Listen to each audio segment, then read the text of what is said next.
Good afternoon all of you. सबको good afternoon. आज हम लोग डिस्कशन करेंगे जो रिमेनिंग पार्ट्स है केमिकल प्रॉपर्टीज की, उसके बारे में। जो रिमेनिंग पार्ट्स है वो हम जानते हैं कि क्या है। मैंने बताया था कि कैसे कैसे रिएक्शन होना है। केमिकल प्रॉपर्टी कब होगा? जब हाइड्रोजन ऑक्सीजन की बॉन्ड ऑक्सीजन के बीच बॉन्ड का ब्रेकअप होगा, या ऑक्सीजन कार्बन के बीच में बॉन्ड का ब्रेकअप होगा, या कार्बन और ऑक्सीजन दोनों जगह से बॉन्ड का ब्रेकअप होगा। कहने का मतलब कार्बन के साथ में जो अदर एलिमेंट्स अटैच्ड है हाइड्रोजन लाइक, और ऑक्सीजन की तरफ जो हाइड्रोजन अटैच्ड है उसका ब्रेकअप होने से भी हमारा केमिकल प्रॉपर्टी शो करेगा। ये डिफरेंट काइंड्स ऑफ प्रोडक्ट बनाएगा। ठीक है, आइए समझने की कोशिश करते हैं, इसमें जानने की कोशिश करते हैं कि वो कौन कौन से है, कैसे है। ठीक है, आज हम लोग जो हेडिंग डालेंगे उसमें लिखेंगे reaction involving both alkyl group as well as the hydroxyl group. Okay, आज हम लोग क्या डिस्कशन करेंगे, ये इसका तीसरा पार्ट है, आप जान रहे हैं। इसमें हम लिखेंगे reaction involving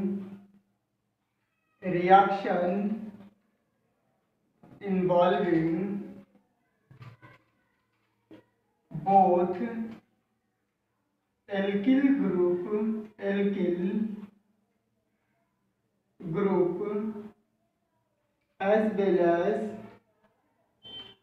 as well as hydroxyl group।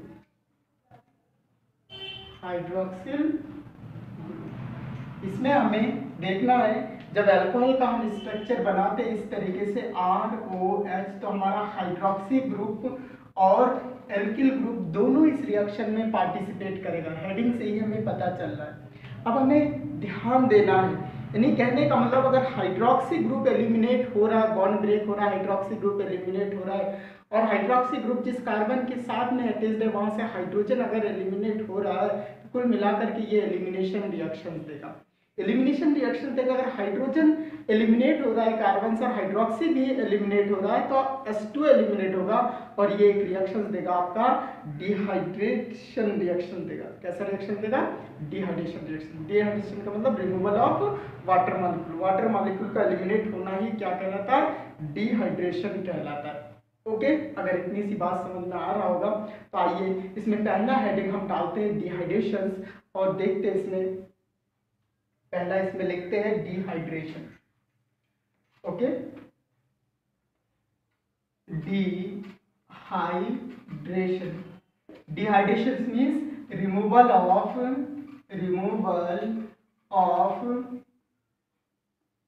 Water molecule, H2O molecule. Okay, नाम से ही हमें पता चलता है जो भी आपका स्टेटमेंट लिखा जाए वही पूरा सेंस देता है। ये बात हमेशा ध्यान में रखना होगा। अगर इतनी सी बात आप ध्यान में रखेंगे तो डेफिनेटली आप चीज़ों को कर लेंगे। ठीक है, अब हमें चाहिए डिहाइड्रेशन। डिहाइड्रेशन होने के लिए हमें डिहाइड्रेटिंग एजेंट चाहिए। डिहाइड्रेटिंग एजेंट हमारे पास क्या क्या हो सकता है, इस बारे में हमें समझना है। डिहाइड्रेटिंग एजेंट हमारे पास H2SO4 हो सकता है, सल्फ्यूरिक एसिड हो सकता है, फास्फोरिक एसिड हो सकता है, हमारे पास एल्यूमिना हो सकता है, फास्फोरस पेंटाऑक्साइड हो सकता है, एनहाइड्रस जिंक क्लोराइड हो सकता है। डिहाइड्रेटिंग एजेंट के बारे में मैं दिखा देता हूं। जो dehydrating agent, okay, dehydrating agent हमारे पास क्या क्या हो सकता है? H2SO4 हो सकता है, ठीक है, H2SO4, H3PO4, फास्फोरिक एसिड हो सकता है आपका, एल्यूमिना हो सकता है, Al2O3 हो सकता है। ओके, और आपके पास फास्फोरस पेंटाऑक्साइड हो सकता है, P4O10 हो सकता है, फास्फोरस पेंटाऑक्साइड, इसका नाम P4O10 फास्फोरस पेंटाऑक्साइड आपके पास हो सकता है। ओके, एल्यूमिना हो सकता है, और फास्फोरिक एसिड आपने लिखा ये, एंड एनहाइड्रस ZnCl2। ये कुछ हमारे पास डिहाइड्रेटिंग एजेंट है। अगर ये कहीं एरो के ऊपर लगा हुआ है तो समझ जाइएगा कि डिहाइड्रेशन होना है, और डिहाइड्रेशन अगर होना है तो डिफरेंट काइंड्स ऑफ प्रोडक्ट हमें बनना है। दो ही प्रोडक्ट बनाता है डिफरेंट काइंड्स ऑफ। एक चीज याद रखिए, या तो ये एल्कीन का फॉर्मेशन करता है या ईथर का फॉर्मेशन करता है। मैंने आपको प्रोडक्ट के बारे में ही बता दिया। अब वो चीज हमें देखना है कि कौन सा कंडीशन हम अप्लाई करेंगे जब ये एल्कीन बनाएगा, और कौन सा कंडीशन हम अप्लाई करेंगे जिस समय ये आपका ईथर का फॉर्मेशन करेगा। वेरी इंपॉर्टेंट रिएक्शन है, आपको बहुत ज्यादा आगे याद नहीं रखना, इसलिए मैंने चीजों को सब एक जगह पे लिख दिया। ठीक है, अब जो आपने H2SO4 लिया, H2SO4 जो आपने लिया, अगर H2SO4 के प्रेजेंस में अगर हम हेडिंग लिखते हैं dehydrations in the presence of concentrate H2SO4, concentrate H2SO4 के प्रेजेंस में अगर हम डिहाइड्रेशंस की बात करते हैं और उस चीज को लिखते हैं, तो वहां पे उसमें भी पहला लिखते हैं फॉर्मेशन ऑफ एल्कीन, एल्कीन का फॉर्मेशन हम कर देते हैं। ठीक है, तो एल्कीन का फॉर्मेशन कैसे होगा इसकी मैकेनिज्म भी देने की कोशिश करेंगे। अगर कंसंट्रेट H2SO4 लेते हैं और टेम्परेचर 443 केल्विन के नियर अबाउट हम रखते हैं, तो ये डिहाइड्रेट होकर के आपका क्या बनाएगा, एल्कीन का फॉर्मेशन करेगा। ठीक है, सपोज हमारे पास लिखा हुआ है RCH2 और फिर CH2 एंड OH सपोज लिखा हो। हमेशा याद रखेंगे डिहाइड्रेशन होना है, हाइड्रोक्सी ग्रुप एलिमिनेट होना है, और उसके नियरेस्ट कार्बन, हाइड्रोक्सी ग्रुप जिस कार्बन पे अटैच्ड है उसके नियरेस्ट कार्बन से हाइड्रोजन का एलिमिनेशन होना है। अगर हाइड्रोजन का एलिमिनेशन मान लेते इस रिएक्शन को हम कुछ इस टाइप से लिखते हैं तो और इजी आपके लिए हो जाएगा। जैसे suppose CH2 bond CH2 and OH and यहाँ पे H इस तरीके से लिखा और इस तरीके से हमने एलिमिनेट कर दिया। ठीक है, किसके प्रेजेंस में, कंसंट्रेट H2SO4 के प्रेजेंस में। जब कंसंट्रेट H2SO4 के प्रेजेंस में हम रिएक्शंस करेंगे तो इस तरीके से वाटर मॉलिक्यूल एलिमिनेट हो जाएगा ये चीज, लेकिन इसके लिए जो टेम्परेचर 443 केल्विन टेम्परेचर रखना होगा। ठीक है, टेम्परेचर का और कंसंट्रेशंस का बहुत ज्यादा रोल है, यही डिपेंड करता है कि कहाँ पे ईथर का फॉर्मेशन करेगा और कहाँ पे ये आपका एल्कीन्स का फॉर्मेशन करेगा। ठीक है, 443 लिखा, यहीं पे अगर इसके कंसंट्रेशंस को थोड़ा सा डाइल्यूट कर देते, 80% कर देते और वहां पे यहाँ पे टेम्परेचर 413 केल्विन ले लेते तो ये आपका ईथर का फॉर्मेशन हो जाता है। ठीक है, तो इस बात को हम समझने की कोशिश करेंगे। ठीक, जब ये इस कंडीशन होते हैं, ये आपके पास बन गया CH2 डबल बॉन्ड CH2 और plus H2 as a by product. बात समझ में आ रहा है, इतनी सी बात समझ में आ रहा है। अब अगर मान लेते कि हमारे पास कोई दूसरा रिएक्शंस लेते इस तरीके से, तो हमारे पास कैसे बनेंगे, ये चीज हमेशा ध्यान देना है। ठीक है, जैसे आपने लिखा CH3 CH2 CH2 and OH, और फिर आपने यही कंसंट्रेट H2SO4 ले रखा है और 443 केल्विन टेम्परेचर देगा, तो प्रोडक्ट हाइड्रोक्सी ग्रुप यहाँ से हाइड्रोजन एलिमिनेट होगा।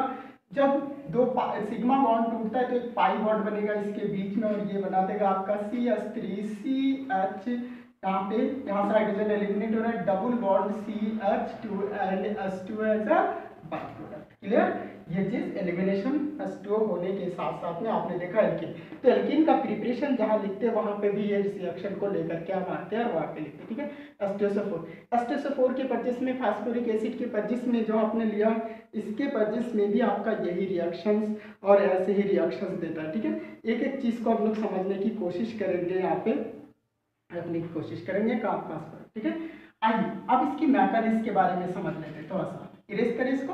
ओके, मैकेनिज्म समझते हैं। रीजेंट जो हमने लिखा इसको इरेज कर देते क्योंकि हमें स्पेस चाहिए, इसीलिए मैकेनिज्म का मतलब क्या होता है, क्रियाविधि। क्रियाविधि का मतलब क्या होता है, जिस प्रोसेस के तहत आपका पूरा रिएक्शन सॉल्व होता है वो प्रोसेस ही, वो स्टेप ही मैकेनिज्म कहलाता है। ओके, इतनी सी बात समझ में आए। अब यहाँ पे हमें मैकेनिज्म देखना है, क्रियाविधि देखना है, कैसे कैसे बना। एक साथ में रिएक्शंस कोई भी हम दिखाते एक स्टेप पे नहीं होता, वो कई स्टेप लगता है, वो सारे स्टेप को हम एक साथ में बोल देते हैं मैकेनिज्म। जैसे किसी चीज को बनाना तो एडवांस वो चीज नहीं बन जाता है, वो कैसे बनता है, एक एक स्टेप एक एक प्रोसेस करके तब जा करके लास्ट में पहुंचते हैं आप प्रोडक्ट तक। सेम ऐसे ही यहाँ पे, तो जब हम इसकी बात करते हैं तो इसकी मैकेनिज्म हम दिखाने की कोशिश करेंगे। मैकेनिज्म, ओके, क्रियाविधि। मैकेनिज्म इन्वॉल्विंग 3 स्टेप्स, इसमें 3 स्टेप्स होता है, मैंने बोल दिया। Mechanism involving 3 steps. अब वो स्टेप्स कौन कौन से हैं और हर स्टेप में क्या होता है ये बात समझेंगे हम लोग। ठीक है। अगर इतनी सी बात आपको समझ में आ रहा होगा तो हम आगे रिएक्शंस बढ़ते हैं और समझने की कोशिश करते हैं। आपने देखा एसिड लिया तो एसिड का कोई ना कोई तो रोल होगा, वो रोल यहाँ पे प्ले करेगा आकर के, देखने की कोशिश करते हैं। स्टेप फर्स्ट के बारे में हम लोग डिस्कशन करेंगे। स्टेप फर्स्ट में होता क्या है, प्रोटोनेशन ऑफ एल्कोहल्स।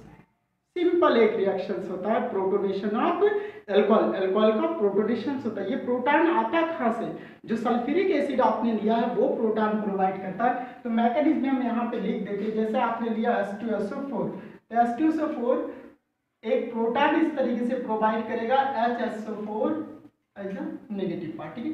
ये प्रोटॉन आपका इन्वॉल्व करेगा इस फर्स्ट स्टेप में। तो यहाँ पे स्टेप पहला आप क्या लिखेंगे, प्रोटोनेशन ऑफ एल्कोहल।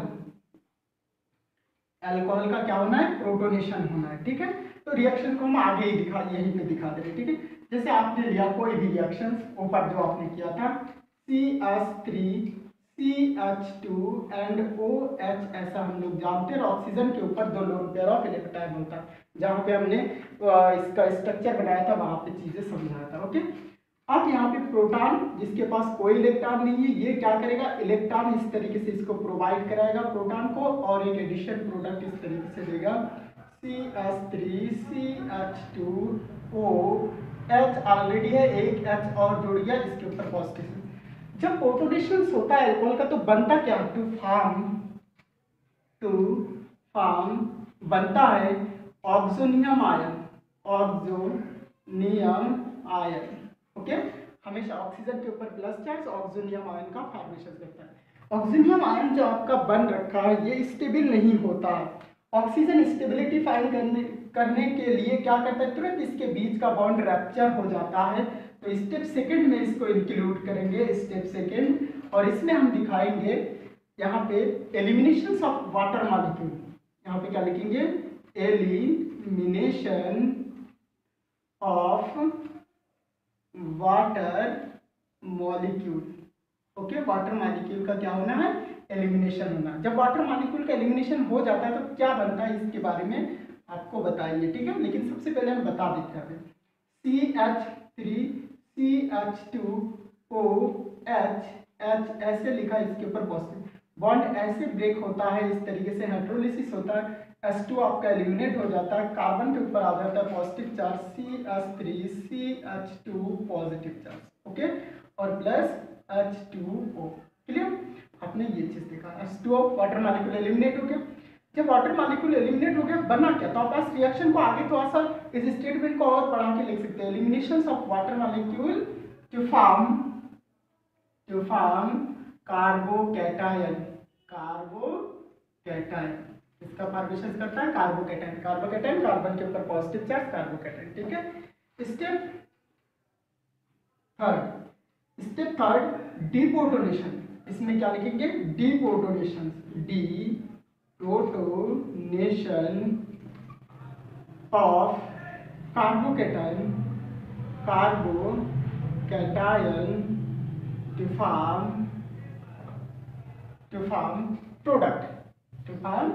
प्रोडक्ट। इसमें प्रोडक्ट क्या बनता है आपका, एल्कीन बनता है, ये बात, या टू फॉर्म एल्कीन भी आप लिख सकते हैं, ठीक है। डीप्रोटोनेशन का मतलब क्या होता है, जहां पे भी डी वर्ड लग जाता है इसका मतलब होता है रिमूवल ऑफ दैट एटम्स और आयंस, इसका रिमूवल होना। तो डीप्रोटोनेशन ऑफ कार्बोकैटायन, प्रोटॉन का रिमूव होना है यहाँ पे, और प्रोटॉन यहाँ पे, और जहाँ पे हमारा कार्बोकैटायन बन रखा है जिस कार्बन पे देखेंगे यहाँ पे CH3 CH2 इस तरह से लिखा, एक H को हम इस तरीके से नीचे लिख देते हैं, ठीक है, इसके ऊपर पॉजिटिव चार्ज। ये इसके बीच में हाइड्रोलिसिस होता है, कार्बन हाइड्रोजन के बीच में ये बॉन्ड को ब्रेक करके इलेक्ट्रॉन को अपने पास रखता है। ये इलेक्ट्रॉन इसके ऑर्बिटल के साथ में ओवरलैप करके पाई बॉन्ड का फॉर्मेशन कर देता है, और इस तरीके से CH2 डबल बॉन्ड CH2 आपका बन जाता है, और प्रोटॉन आपका इस तरह एलिमिनेट। ये जो प्रोटॉन आया है, ये प्रोटॉन आप कहीं से लाए थे, ये प्रोटॉन आप कहाँ से लाए थे, ये प्रोटॉन आप H2SO4 से लाए थे, ठीक है। और H2SO4 में जो आपके पास एक HSO4 बन रखा है उसको ये प्रोटॉन फिर से मिल जाता है, फिर ये चीज़ बन जाता है। तो जब H2SO4 के प्रेजेंस में हमने हीट दिया एथिल अल्कोहल को, तो वो क्या बना देता है, एल्कीन का फॉर्मेशन करता है। फाइनली इतनी चीज़ आपको देखना है। आई होप आपको समझ में आ रहा होगा, ठीक है। इसके ऊपर H3PO4 भी हो सकता है, H3PO4 भी होता तब भी वहाँ पे प्रोटोनेशन आपका होता, जो फास्फोरिक एसिड होता वो भी आपका प्रोटॉन देता, और सेम यही प्रोसेस ऐसे ही होता है यहाँ पे, ठीक है। इतनी सी बात अगर समझ में आ गया होगा तो नहीं, आगे हम बढ़ते हैं और समझने की कोशिश करते हैं कि आगे हमारा कैसा होगा, ठीक है। ओके, आई होप आपको समझ में आ रहा होगा, ठीक। ये रिएक्शंस मैंने एल्कीन की प्रिपरेशन में भी बताया था, सबको आनी चाहिए चीज़ों के। ओके, इसको इरेज करते हैं। डिहाइड्रेशन आपने वर्ड यहाँ पे लिखा था। यहाँ पे एक चीज और दिखाएंगे, एक रिएक्शन और दिखाएंगे कि रिएक्शन में मेजर प्रोडक्ट और माइनर प्रोडक्ट कब होता है, कैसे होता है, इस बात को समझाने की कोशिश करते हैं या हम लोग समझने की कोशिश करते हैं। ओके, आइए समझते हैं सबसे पहले कि अगर मान लेते हैं कि कोई अल्कोहल हमारे पास कुछ इस टाइप से हो कि जो बीटा आपके पास हाइड्रोजन है, दो बीटा हाइड्रोजन है एलिमिनेट होने वाला, तो कहाँ से हमारा बीटा हाइड्रोजन एलिमिनेट होगा, इस बात को समझ। सपोज आपके पास CH3 लिखा हुआ है, CH2 लिखा हुआ है, CH लिखा हुआ है, OH लिखा हुआ और CH3 लिखा हुआ है, ठीक है। अब जैसे सभी बच्चों को ये चीज पता है कि अगर कॉम के H2SO4 के प्रेजेंस में हम हीट करा दे रहे हैं, इसको हीट दे रहे हैं, ठीक है, 443 केल्विन टेम्परेचर, तो ये वाटर मॉलिक्यूल एलिमिनेट करेगा, वाटर मॉलिक्यूल हाइड्रोक्सी ग्रुप, और यहाँ से भी हाइड्रोजन एलिमिनेट हो सकता है, यहाँ से भी हाइड्रोजन एलिमिनेट हो सकता है। लेकिन इसमें दो प्रोडक्ट बनेंगे। दो प्रोडक्ट कैसे बनेंगे, अगर यहाँ से आप एलिमिनेट करते तो ये चीज बन जाएगा CH3 CH2 CH double bond CH2। दूसरा प्रोडक्ट आपके पास अगर यहाँ से करते तो यहाँ पे डबल बॉन्ड बनेगा और ये बनेगा CH3 CH double bond CH and CH3। इतनी समझ में आएगा। अकॉर्डिंग टू सेडजेप रूल, सेडजेप रूल के अकॉर्डिंग ये आपका मेजर प्रोडक्ट, ये कौन सा प्रोडक्ट, मेजर प्रोडक्ट हो गया, और ये आपका कौन सा प्रोडक्ट हुआ, minor product. Minor product, major product और माइनर प्रोडक्ट का मतलब इसकी ये आपका एक्सेस अमाउंट भी बनेंगे, ये लेस अमाउंट भी बनेंगे, ये मेजर ये माइनर। अब सेडजेप ने क्या कहा था इस बारे में समझिए। सेडजेप ने बोला था the hydrogen eliminates from those carbon atom having least number of hydrogen, ठीक है। हमारा कार्बन हाइड्रोजन उस कार्बन से एलिमिनेट होगा जिसके पास पहले से हाइड्रोजन की कमी होती है। तो हमने देखा इसमें 3 हाइड्रोजन, इसमें 2 हाइड्रोजन, तो इसके पास लेस हाइड्रोजन है, तो एलिमिनेशन कहाँ से होनी चाहिए, यहाँ से होनी चाहिए। तो इसके अकॉर्डिंग हम मेजर प्रोडक्ट हमेशा कौन सा बनाएंगे, ये बनाएंगे जो आपने लिखा ब्यूटेन, ये आपका मेजर है और ये आपका माइनर है। क्लियर, इतनी सी बात समझ में आ गया। तो आगे हम बढ़ते हैं, वीडियो को रिप्ले करके भी आप चीजों को देख सकते हो। ओके, इसको इरेज करते हैं। नेक्स्ट इज, अब बात करते हैं H2SO4 के प्रेजेंस में कभी कभी हमारा ईथर का भी फॉर्मेशन हो जाता है। ईथर का फॉर्मेशन होता है किस कंडीशंस में होता है, when ethyl alcohol heated in the presence of concentrated H2SO4 at 413 Kelvin temperature to form ether। Ether का फॉर्मेशन करता है, इस बारे में समझिए सबसे पहले। ओके, देखिए CH3 CH2 OH ethyl alcohol, आपने लिया क्या, कंसंट्रेट H2SO4, और यहाँ पे आपने दिया टेम्परेचर 413 केल्विन। टेम्परेचर आपको फोकस करना है, टेम्परेचर पे आपको ध्यान देना है, ठीक है। अगर डिग्री सेल्सियस में लिखते तो पहले वाले में 170 और इसमें आप लिखते 140। क्लियर, इतना टेम्परेचर देते। अब देखिए एलिमिनेशन आपका वैसे ही होगा, लेकिन यहाँ पे ये क्या बना देगा, CH3 CH2 O CH2 and CH3 ऐसे बना देगा, ठीक है। ये चीज आपका बन गया, और बाई प्रोडक्ट आपका क्या बनेगा, H2O का एलिमिनेशन होगा। फिर से 2 मॉलिक्यूल इसके हम इस तरह से ले लेंगे। तो आपने देखा कि जैसे कंडीशन हमारा चेंज हुआ, ये क्या दिया, ईथर दिया। इससे पहले क्या बन रहा था, एल्कीन बन रहा था। तो ईथर बनाने का भी एक तरीका है, जब ईथर का प्रिपरेशन हम लोग पढ़ेंगे तो वहाँ पे यही रिएक्शन देकर के हम लोग ईथर बनाने की कोशिश करेंगे। अब हम समझते हैं कि इसकी मैकेनिज्म कैसे होगी, ये भी पढ़ना बहुत जरूरी है। मैकेनिज्म, आइए इसकी मैकेनिज्म पढ़िए। मैकेनिज्म वेरी इंटरेस्टिंग, इसके मैकेनिज्म बहुत ही इंटरेस्टिंग है। इसके मैकेनिज्म 4 स्टेप में होता है। 4 स्टेप में होता है कैसे, इस बात को सबसे पहले समझिए। तो स्टेप फर्स्ट हम वैसे लिखेंगे, स्टेप फर्स्ट इसमें लिखेंगे protonation, protonation of alcohol. Alcohol का क्या करेंगे, प्रोटोनेशन करेंगे, ठीक है। तो एल्कोहल का प्रोटोनेशन करेंगे CH3CH2OH प्लस H पॉजिटिव। हम जानते हैं कि इसके पास लोन पेयर ऑफ इलेक्ट्रॉन है। इस तरीके से ये लोन पेयर ऑफ इलेक्ट्रॉन इसको प्रोवाइड कराएगा और ये आपके पास क्या बनेगा, CH3CH2OH।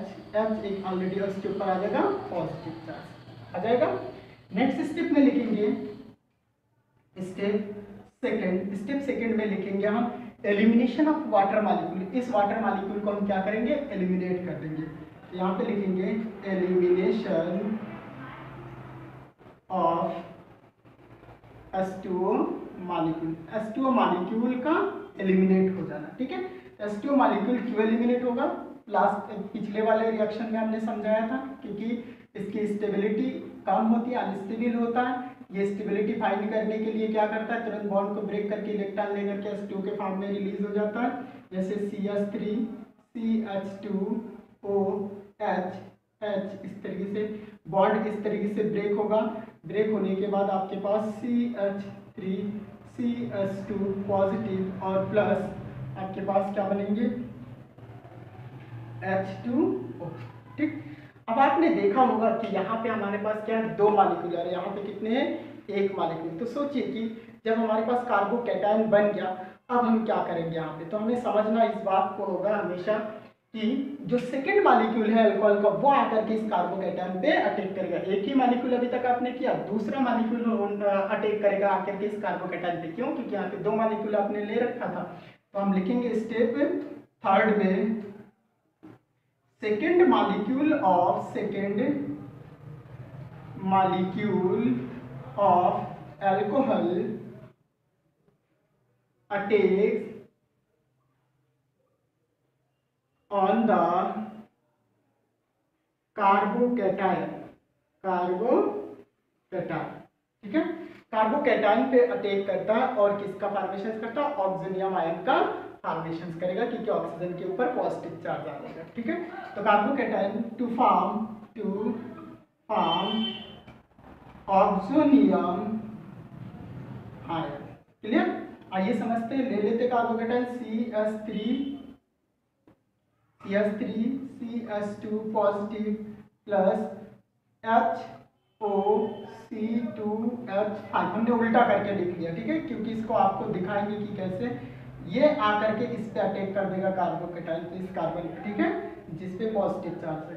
क्योंकि इस इलेक्ट्रॉन की नीडेड है, ये बॉन्ड बना लेगा तुरंत और ये आपका बनाएगा CH3CH2 ऑलरेडी, और इसी के साथ में आपका ऑक्सीजन इस तरीके से जुड़ जाएगा।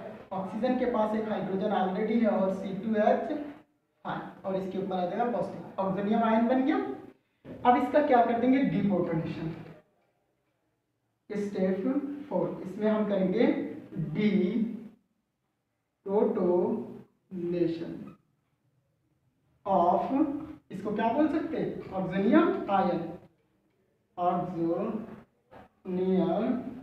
आयन, टू फॉर्म क्या बना देगा, प्रोडक्ट कौन सा बनाएगा, ईथर, क्लियर। ये स्टेटमेंट आप लिख सकते हैं। तो आपके पास है CH3CH2OH, CH2CH3 को आप इस तरह से ओपन कर लीजिए। मैंने C2H5 लिखा, आप इधर C2H5 इधर भी लिख सकते हैं, इन दोनों को C2H5 इसके ऊपर पॉजिटिव चार्ज है, ठीक है। और जब डिप्रोटोनेशन होगा, ये बॉन्ड ब्रेक करके इलेक्ट्रॉन को रख लेगा और फिर न्यूट्रलाइज हो जाएगा और ये बनेगा आपका CH3CH2OCH2CH3 और प्रोटॉन आपका एलिमिनेट। ये प्रोटॉन फिर से जाकर के आपके जहाँ से आप लाए थे उसको दे देगा और देने के बाद क्या बनेगा, H2SO4 फिर से बन जाएगा और आपने देखा कि आपका प्रोडक्ट बन गया। एक वाटर मॉलिक्यूल एलिमिनेट हो रहा था इस रिएक्शन में, देखिए इस मैकेनिज्म में एक वाटर मॉलिक्यूल भी आपका एलिमिनेट हो रहा है। आई होप आपको समझ में आ रहा होगा ये चीज, ओके। इतनी सी बात समझ में आ रहा है। Very important reaction and mechanism आता है इसके रिएक्शन और मैकेनिज्म। आपको कंडीशन याद रखना है, कहाँ पे हमें क्या चीज ऐड करना है, कौन सा कंडीशन हमें अप्लाई करना है। 443 केल्विन टेम्परेचर पे वो आपका क्या बना दे रहा था, एल्कीन का फॉर्मेशन कर रहा था, जबकि 413 केल्विन टेम्परेचर पे ये क्या बना रहा था, सेम रिजल्ट था, जो डिहाइड्रेटिंग रिजल्ट है वो सेम था, H2SO4 ही था, लेकिन टेम्परेचर बदल जाने की वजह से सिर्फ और सिर्फ आपका प्रोडक्ट बदल जाता है। तो रिएक्शन में जब ऑर्गेनिक केमिस्ट्री में हम रिएक्शंस करते हैं तो सिर्फ और सिर्फ हमें कंडीशन पे फोकस करना चाहिए कि कंडीशंस क्या अप्लाई करें, उस कंडीशंस को हमारे दिमाग में रखनी चाहिए। आई होप आपको समझ में आ रहा होगा। ये चीज़ समझ में आ जा रहा है तो अगला स्टेप हम लोग नेक्स्ट पढ़ेंगे।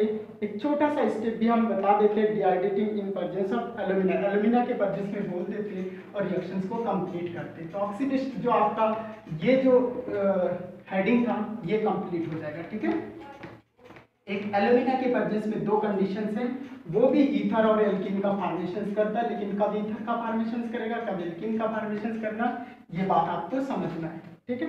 तो आइए इसमें एल्यूमिना के प्रेजेंस में करा देते हैं C2, सॉरी इस तरह से ले लेते हैं CH3CH2OH एल्कोहल, और यहाँ पे लिखेंगे एल्यूमिना Al2O3। बस सिर्फ और सिर्फ टेम्परेचर आपको ध्यान में रखना है।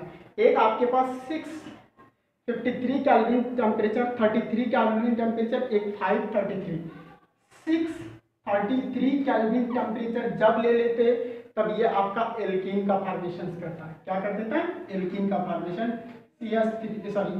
CH2 डबल बॉन्ड CH2 और प्लस H2, ठीक, बात समझ में आ रहा है। अगर यही चीज हम ऐसे लेते हैं CH3CH2OH गिव्स Al2O3 और यहाँ पे 523 से लेकर के 533 केल्विन टेम्परेचर दे देते, तो ये चीज़ आपका बना देता है CH3CH2O CH2CH3 प्रोडक्ट बनाते, ठीक है। इसको 2 से मल्टीपल करिए और एक वाटर मॉलिक्यूल को एलिमिनेट करिए। तो आपने देखा कि सारे रिएक्शंस आपने दे लिया। यहाँ पे ऑक्सीडेशन कैसे, और सॉरी ऑक्सीडेशन बोले, यहाँ पे डिहाइड्रेशन कैसे हो रहा है, H2SO4 या फास्फोरिक एसिड के प्रेजेंस में, एल्यूमिना के प्रेजेंस में, कोई भी चीज़ आप ले लेते हैं तो उसके कंडीशंस हमें ध्यान में रखना है और आप रिएक्शन कर सकते हैं। आई होप आपको समझ में आ रहा होगा। ओके, इस तरीके से हम इस टॉपिक को यही क्लोज करते हैं। नेक्स्ट टॉपिक नेक्स्ट वीडियो में लेकर। Okay, all the best.